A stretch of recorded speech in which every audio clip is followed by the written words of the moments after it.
नाज़रीन अस्सलाम वालेकुम, मैं हूं आपका होस्ट डॉक्टर शेख मोहम्मद सऊद और आप सब देख रहे हैं सेहतमंद रमज़ान, जो कि आप देखते हैं रोज़ाना की बुनियाद पे हमारे यूट्यूब चैनल पर। नाज़रीन आज जो हमारे साथ जो है वो गेस्ट मौजूद हैं, ये बहुत ही एनर्जेटिक पर्सनैलिटी के मालिक हैं। इसके साथ साथ ये वॉल स्ट्रीट एक्सचेंज जो है उसके senior executive vice president and country head है। इसके साथ साथ बहुत ही सोशली एक्टिव हैं, बहुत सोशल एक्टिविटीज़ भी हैं इनकी। बहुत सारी बात होगी आज हम बहुत ही अहम टॉपिक के बारे में भी बात करेंगे, जो सुनने में आता है कि भाई डॉलर के प्राइस एकदम से हाई हो गए। तो आज होगी बात कि डॉलर के प्राइस क्यों बढ़ते हैं। इसके अलावा भी होगी बहुत सारी बात असलम साहब के साथ। आज हमारे साथ जो शख्सियत मौजूद है उनका नाम है मिस्टर असलम रिंजर साहब। तो आए करते हैं इनसे बातों का सिलसिला शुरू।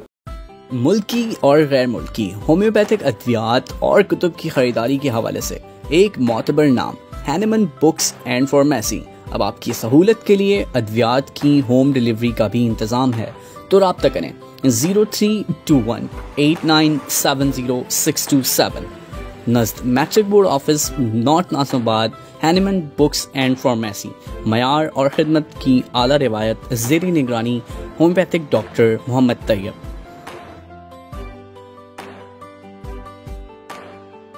असलम साहब अस्सलाम वालेकुम। वालेकुम अस्सलाम। डॉक्टर साहब कैसे हैं आप? ठीक है अल्हम्दुलिल्लाह मैं तो ठीक हूँ। आप बताएं आपका जो है वो क्या हाल है? अल्हम्दुलिल्लाह मुझे हमेशा खुशी होती है। मैं लास्ट ईयर भी जी बिल्कुल आपके इस जो ट्रांसमिशन प्रोग्राम में आया था और मुझे बड़ी खुशी हुई थी। आप माशाल्लाह इतने एनर्जेटिक हैं। शुक्रिया। और आप पूरा दिन जो है ना वो अपने जो है क्लिनिक भी चलाते हैं और मोटिवेशन भी करते हैं। बिल्कुल। और अपना जगह जगह जाके आप जो है ना माशाल्लाह लोगों को मोटिवेट करते हैं और फिर आप जो है ना रमज़ान में ये भी करते हैं। बिल्कुल ऐसे बहुत शुक्रिया।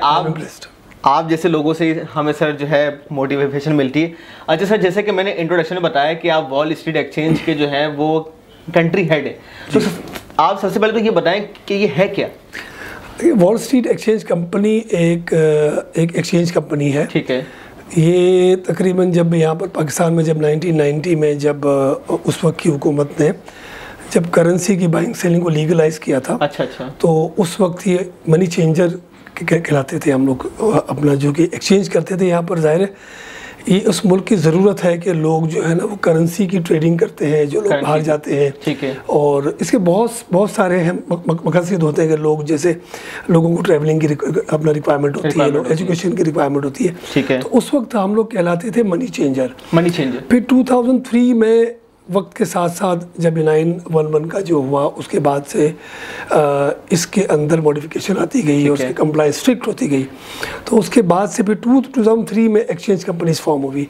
अब जब एक्सचेंज कंपनीज फॉर्म हुई तो एक्सचेंज कंपनीज जो है वो बहुत ज़्यादा ज़िम्मेदार और बहुत ज़्यादा जो है वो ज़िम्मेदारी से काम करती है, जिसमें वो हर चीज़ का रिकॉर्ड और हर चीज़ को जो है ना वो कंप्लाई करके काम करती है। ठीक है। और वक्त के साथ साथ 2003 से लेके अगर मैं आज कहूँ 2022 में, तो अल्हम्दुलिल्लाह के अगर मैं ये बात कहूँ कि हम बैंक्स की तरह काम करते हैं। अच्छा। तो ये बात बिल्कुल जनाऊँगी कि हमारी कंप्लाइंस उतनी ही स्ट्रिक्ट होती है जितनी कि एक बैंक की होती है। बस हम लोग बैंक तो बहुत सारे काम करता है, जिसमें एक मेन काम उनका ये होता है कि लोगों से डिपॉजिट लेता है और लोगों को क्रेडिट देता है। लेकिन एक्सचेंज कंपनी ये नहीं करती। लेकिन जो उनकी कंप्लाइंस है, जो उनकी ऑडिट है, वो तमाम वैसी ही होती है जैसे बैंक की होती है।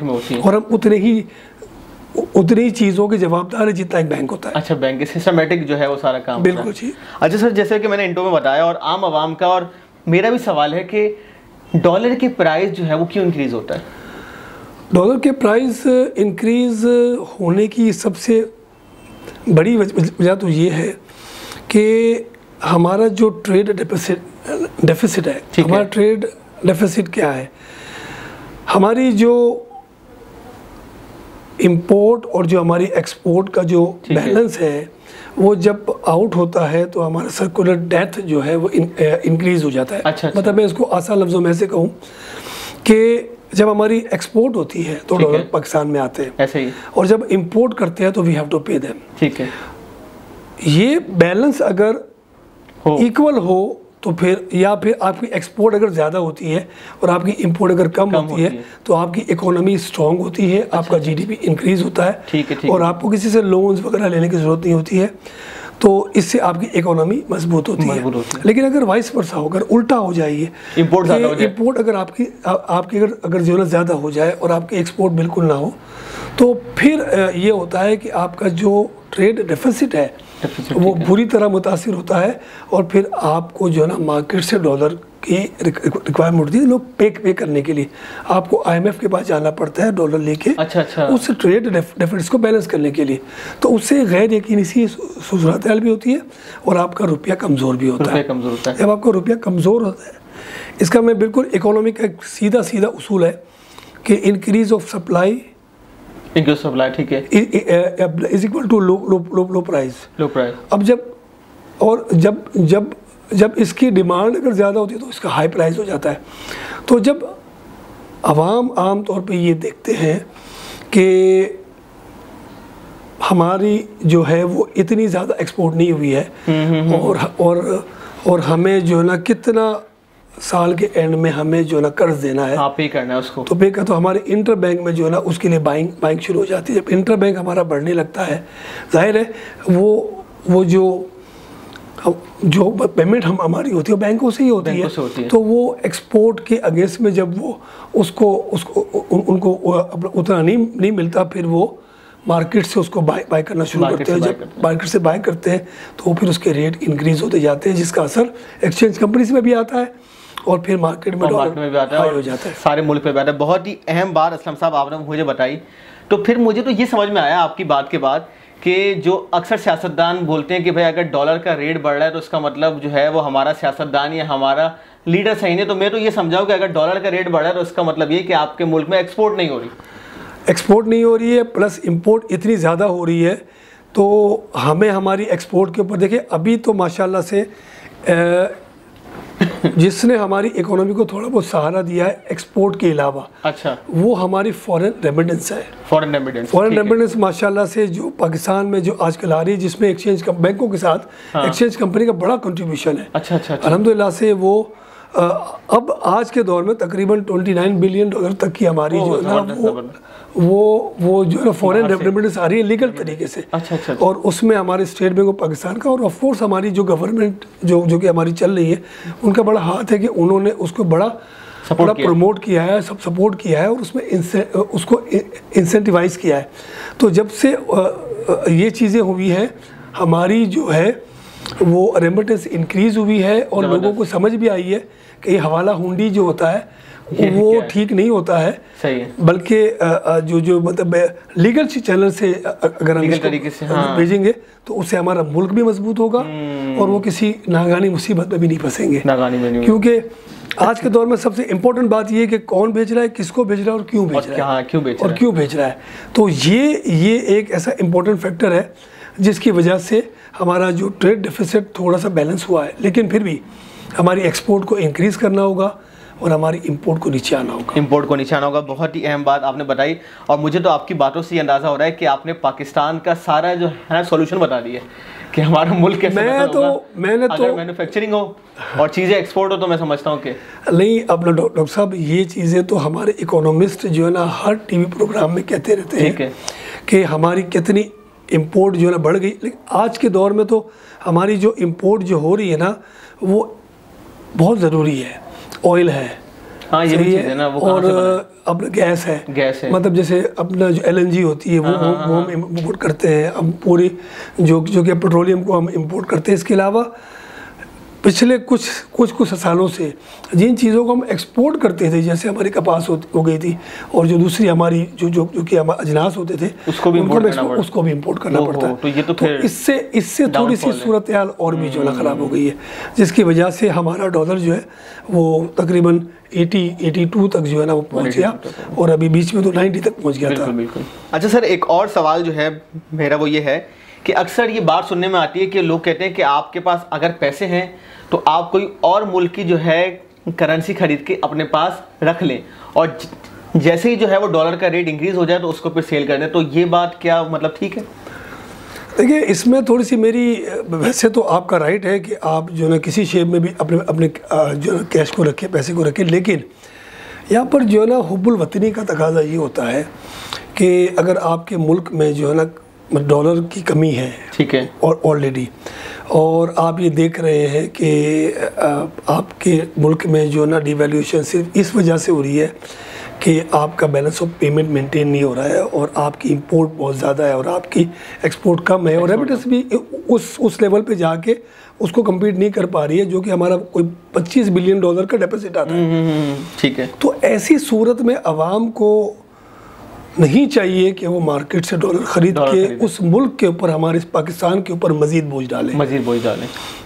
इनको ज़रूरत नहीं, हालांकि वो लोग करते यही है कि वो लोग डॉलर को ख़रीद के बैंकों में डालते हैं। अच्छा। लेकिन मैं नहीं समझता हूँ कि उन हालात में जब ऑलरेडी हमारा मुल्क क्राइसिस में आया हुआ हो और उसमें हम मज़ीद जो है ना वो अपने रुपीस को कन्वर्ट करके यूएस डॉलर में करके बैंकों में रख दे या लॉकर्स में रख दे। आमतौर पे आजकल मेरे ख्याल से लोगों का रिवाज लॉकर्स का हो गया है। हाँ, लॉकर्स में, ठीक है ना। तो उस लॉकर्स में पड़े हुए डॉलर का इस मुल्क को कोई नहीं फ़ायदा। ऐसी बात। और तो मैं तो इस चीज़ को जो ना डिस्करेज करूँगा कि आप जो ना, मैंने देखा तुर्की में जब डिवैल्यूएशन शुरू हुआ था तो लोगों ने जो इनके पास डॉलर्स थे वो उन्होंने खामोखा बेचे ताकि उस मुल्क को उस डिवैल्यूएशन की वबा से बचाए। अच्छा, ये हुब्बुल वतनी का तकल्लुफ़ जो आपने बात कही, बिल्कुल। हमारे अगर हम लोगों में बहैसियत कौम अगर हुब्बुल वतनी आ जाए और हम अपने मुल्क से खाली प्यार करने लगे ना तो हमारे बहुत सारे मसले हल हो जाए। हम लोकल चीज़ों को प्रमोट करें, हम अगर लोकल चीज़ों को इम्पोर्ट करें। हमारे यहाँ कुत्ते का बिस्किट भी बाहर से आता है, ऐसे ही वो इम्पोर्ट होता है। हमारे यहाँ हम हर चीज़ को अपना इम्पोर्टेड चीज़ों को क्लेम करते हैं कि हम ये चीज़ ले तो बाहर की ले। हमें ये नहीं पता कि बाहर की चीज़ जब आती है तो उसके ऊपर मुल्क को कितना पे करना पड़ता है उसके ऊपर। तो अब मैं समझता हूँ कि कुछ ऐसी पॉलिसीज़ आ गई हैं जिसके ऊपर जो है ना इस इंपोर्ट के ऊपर बहुत हैवी ड्यूटीज़ लगी। जैसे हम देखते हैं गाड़ियों के रेट दिन ब दिन हाई जा रहे हैं।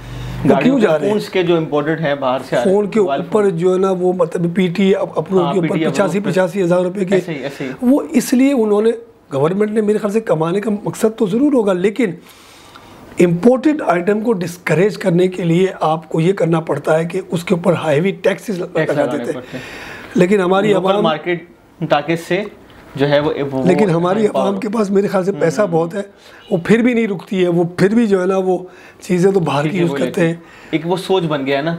मैं यही कहूँगा कि आपके इस प्लेटफॉर्म से मैं अपना फ़ायदा उठा के मैं लोगों को यही कहूँगा कि यार लोकल चीज़ों को प्रमोट करें और इम्पोर्टेड चीज़ों को डिस्करेज करें ताकि हमारे मुल्क में बिल्कुल के जो डॉलर है वो सेव हो और हमारा बैलेंस ऑफ पेमेंट बैलेंस हो, और इससे आपकी हुब्बुल वतनी का भी जो है, हुब्बुल वतनी का भी आप सबूत देंगे।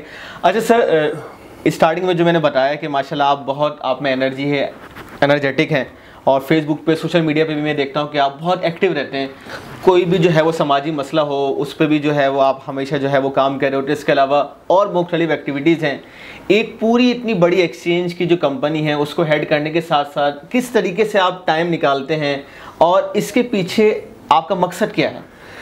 देखिए, टाइम निकालने का मकसद तो ये है कि मैंने कभी कहीं जो पढ़ा था कि अगर आप काम को काम की तरह लोगे ना तो वो आपके लिए बर्डन हो जाएगा। ऐसे और अगर काम को आप एंजॉय करके और उसको आप फील करके अगर आप करेंगे तो वो काम नहीं होता, फिर आपकी वो एंजॉयमेंट में शामिल हो जाता है।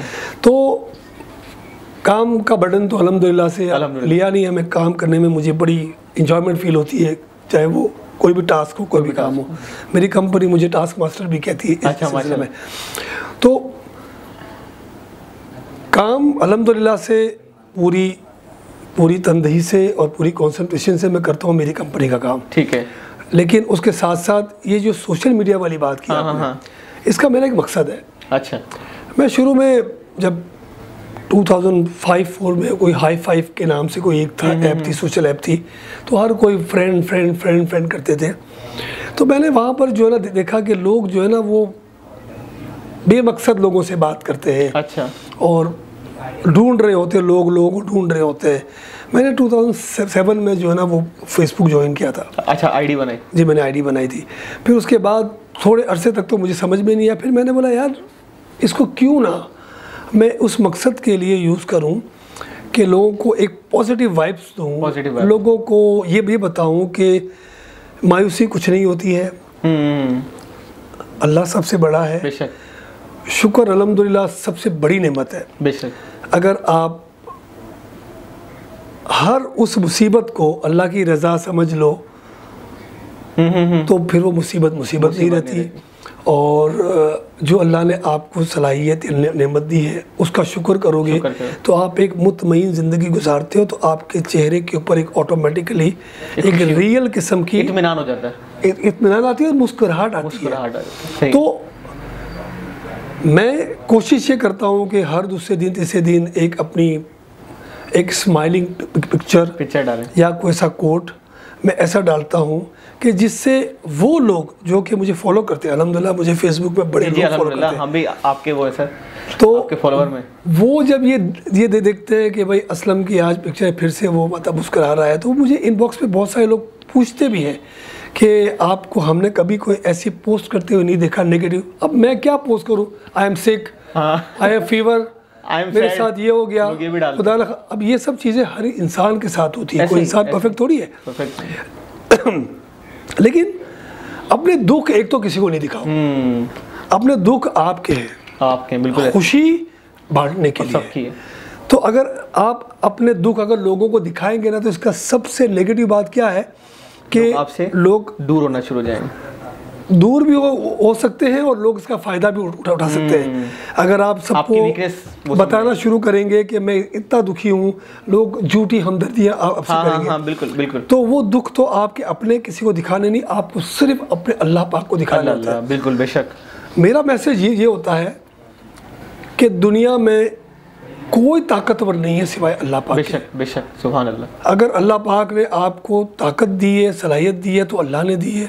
आपके काम निकलवाने तो उसने निकलवाने, वो किससे कराता है उसको पता। This is not your headache.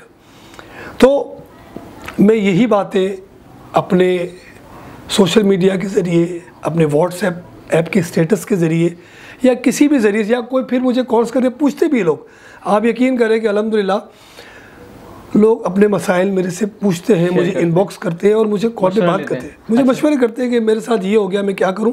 और अल्हम्दुलिल्लाह मैं उनको सिर्फ अल्लाह ताला की बातें बता के, और किस तरीके से, क्योंकि मैं खुद अल्हम्दुलिल्लाह से नमाज पढ़ता हूँ, बेशक बेशक, और कुरान पाक की तिलावत करता हूँ, ज़िक्रुल्लाह करता हूँ, और सदकात खैरात करता हूँ। ये 4 चीज़ें मुझे कभी दी थी किसी ने, तो मैं उनसे ये कहता हूँ कि तुम ये करो, और फिर तवक्कल किसी इंसान के ऊपर नहीं करना, तवक्कल अल्लाह पे करोगे तो तुम्हारा सारा बर्डन साफ हो जाएगा। बेशक।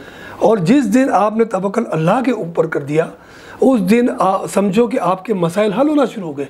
होता क्या है, होता ये कि मैं ये समझ, जब मेरे पे कोई आती है, खुदा ना खासा मुसीबत आती है, तो मैं इंसानों को ढूंढता हूँ, मैं कहता हूँ यार डॉक्टर सऊद मेरा काम करेंगे। अब जब मैं डॉक्टर सऊद को सोच लेता हूँ तो मैं एक एक्सपेक्टेशन बांध लेता हूँ डॉक्टर सऊद से, और डॉक्टर सऊद के फरिश्तों को भी नहीं मालूम होता है कि मैं किस लेवल पे जाके मैं सोच रहा हूँ ऐसे ही। और डॉक्टर सऊद अपनी मसरूफियात या किसी वजह से मेरे मयार के ऊपर नहीं पूरे उतरते, तो मैं डाउन हो जाता हूँ, मैं इतना डाउन हो जाता हूँ कि मैं दुनिया से मायूस होने लगता हूँ। और दुनिया से मायूसी में फिर मैं कोई ऐसी हरकत करने लगता हूँ या कोई ऐसी हरकत कर बैठता हूँ जो कि मेरे लिए बेहतर होती है, जो कि शैतान का सबसे बड़ा वार होता है मुझके ऊपर। ऐसे ही ये मायूसी है ना, मायूसी ये शैतान का वार है। मैं उसको ये कहता हूँ, शैतान ने कसम खाई हुई है कि मैं इंसान को जहन्नम से भर दूंगा। और इसके पास हथियार क्या है, इसके पास ये इन्फ्लुएंस है, इन्फ्लुएंस नेगेटिविटी के जो वाइब्स है ना, ये हमें हमारे वो नेगेटिविटी देता रहता है हमें कि भाई तुम्हारे साथ क्या हो रहा है, तुम तो हल्के हो, तुम तो बिल्कुल कमज़ोर हो, तुम ऐसे तो काम नहीं होता, तुमको तो लॉस हो गया, तुमको तो नुकसान हो गया, देखो तुम्हें उसने क्या कह दिया, देखो तुम्हें उसने क्या कह दिया। ऐसे ही। लेकिन अगर जब आप इन तमाम बातों को अल्लाह की रज़ा से मुंसलिक कर देते हो, अल्लाह, तो आपके दिमाग, आपके मुंह से निकलता है शुक्र अल्हम्दुलिल्लाह। जब आप शुक्र अल्हम्दुलिल्लाह कहते हो, शैतान तो भाग गया कि यार ये तो बात ही ख़त्म हो गई। अगर खुदा ना खास्ता मुझे बड़ा लॉस हो गया, मुझे फर्ज के लॉस हो गया, अब मैं सोच रहा हूँ यार मेरा लॉस हो गया, मैं क्या करूँ, मेरा दिल करता है मैं भाग जाऊँ, मैं छुप जाऊँ, ये करूँ। लेकिन अगर मैं वहीं पर सोच लूँ, या अल्लाह पाक तेरी चीज़ थी, तूने ले ली, शुक्र अल्हम्दुलिल्लाह, अच्छा किया कि तूने इससे ज़्यादा मुझे कोई नुकसान नहीं दिया। अब ये जो सोच है ना आपकी, आपका वो नुकसान तो ख़त्म ही हो गया। आप ये कह रहे हैं कि अगर खुदा ना खास्ता मेरा लाख रुपए का नुकसान हुआ है, मैं कह रहा हूँ यार तेरा शुक्र है 2 लाख का नहीं हुआ। हाँ हाँ बिल्कुल ऐसी है। तो जब आपने ये बातें करना शुरू कर दी तो इसका मतलब ये है कि आपने उस नेगेटिविटी के ऊपर काबू पा लिया। और फिर आपने लॉ किसे लगाई? अल्लाह से लगाई। या अल्लाह पाक, मुझे पता है तूने लिया है, तू ही दे देगा, बात खत्म हो गई। तो ये पॉजिटिविटी मैं कोशिश करता हूँ कि मैं लोगों से मिल के, जो कि मुझसे मिलते हैं, जो मुझसे बात करते, ताल्लुक़ रखते हैं सोशल मीडिया के थ्रू या किसी भी तरीके से, अगर मुझे मौका मिलता है मैं लोगों तक पहुँचाता हूँ। जी बिल्कुल, आपने सही कहा असलम साहब, और बहुत ही प्यारी बात आपने बताई। और अल्लाह ताला भी जो है वो कुरान में कुछ इस तरह से फरमाता है कि मैं किसी इंसान पे उसकी हैसियत से ज़्यादा बोझ नहीं डालता। तो हम जो कहते हैं कि इतना बोझ आ गया, और आपने शुक्रगुजारी की बात की, तो अल्लाह ने बेशतर जगह पे ये इस तरह से फरमाया कि अगर तुम शुक्र करोगे मैं तुम्हें और दूंगा। Of course. तो शुक्र की आप बहुत अच्छी बात बताई, और यकीनन हमारे नाज़रीन को ये बातें समझ आई होंगी। अगर आपको ये बातें पसंद आए तो हमें कमेंट सेक्शन में ज़रूर बताएं। इसके अलावा और कोई सवाल आपको एक्सचेंज के हवाले से पूछना हो तो आप हमें कमेंट सेक्शन में पूछ सकते हैं। और इन द लास्ट मैं चाहूँगा कि आप हमारी यूथ को मैसेज दें, और वो मैसेज ऐसा हो कि हमारी यूथ ऐसा क्या करे कि हमारा मुल्क आगे बढ़े, और वो काम ऐसा हो कि उसमें जो है वो उनकी जो है हुब्बुल वतनी भी बढ़ जाए। आप रखिएगा अपना बहुत सारा ख्याल। इनके आखिरी मैसेज पे होगा आज के प्रोग्राम का इख्तिताम। अल्लाह हाफिज़।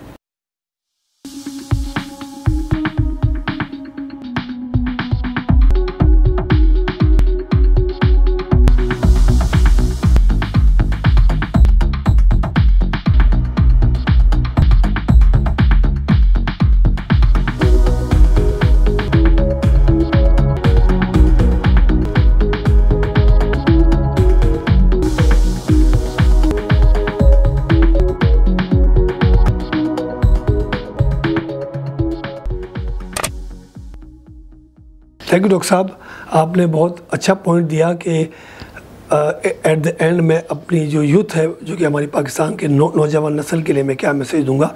हमारी नौजवान नस्ल के लिए सिर्फ ये मैसेज है कि आप इस मुल्क की 65% है और 35% जो है वो हमारे जैसे ओल्ड है। दुनिया में इसका वाइस वर्सा होता है कि वहाँ सिर्फ 35% यूथ होता है और 65% ओल्ड होता है। आपने ये देखा होगा अभी जब ये कोविड की वबा आई थी तो उसमें ज़्यादातर अमवात जो है वो ओल्ड लोग इसलिए हुई थी कि उनकी मेजॉरिटी वहाँ पर थी और इनके यूथ जो है ना वो बहुत कम है। तो आपके ऊपर ज़िम्मेदारी बहुत शदीद आयद होती है। वो इसलिए आयद होती है कि पाकिस्तान के मुस्तकबिल आप हैं। आपने जो है वो इस मुल्क की आगे जाके बागडोर संभालनी है और इस मुल्क के सिस्टम को ठीक करना है। इसके लिए सबसे पहले अपने अंदर हुब्बुल वतनी लाएं। हुब्बुल वतनी पाकिस्तान से मोहब्बत करना है। जब हम पाकिस्तान से मोहब्बत करेंगे तो अल्हम्दुलिल्लाह चीज़ें खुद ही ठीक होना शुरू होंगी। जब आप किसी काबिल हो जाएं तो खुदा के लिए इस मुल्क को छोड़ के ना जाएं, इस मुल्क पे रह के काम करें और इस मुल्क में और जो आने वाली नस्लें हैं उनको और मज़ीद एजुकेट करें और इस मुल्क के लिए अपनी सर्विसेज दें। हमारा मुल्क इस स्टेज पे इसलिए है कि जो हमारे जैसे जो जब हम यूथ थे तो हमने जब किसी काबिल बने तो हमारे जैसे बहुत से लोग इस मुल्क को छोड़ के किसी दूसरे मुल्कों में अपनी खिदमत हासिल कर रहे हैं। हालांकि वो भी अपनी खिदमत दे रहे हैं कि वहाँ से रेमिटेंस अब भेज रहे हैं इस मुल्क में अपने जो है ना वालिदैन को, लेकिन हमें इस मुल्क में रह के इस मुल्क को सुधारना है और उसके लिए मायूस नहीं होना है। हमारे मुल्क में मायूसी शदीद है, हमें मायूस नहीं होना है, हमें अल्लाह के ऊपर ट्रस्ट करना है और जो सबसे पहले आपने एजुकेशन लेना है और फिर उस एजुकेशन को आपने इस मुल्क के मफाद के लिए इस्तेमाल करना है, ना कि अपनी ज़ाती मफाद के लिए। शुक्रिया।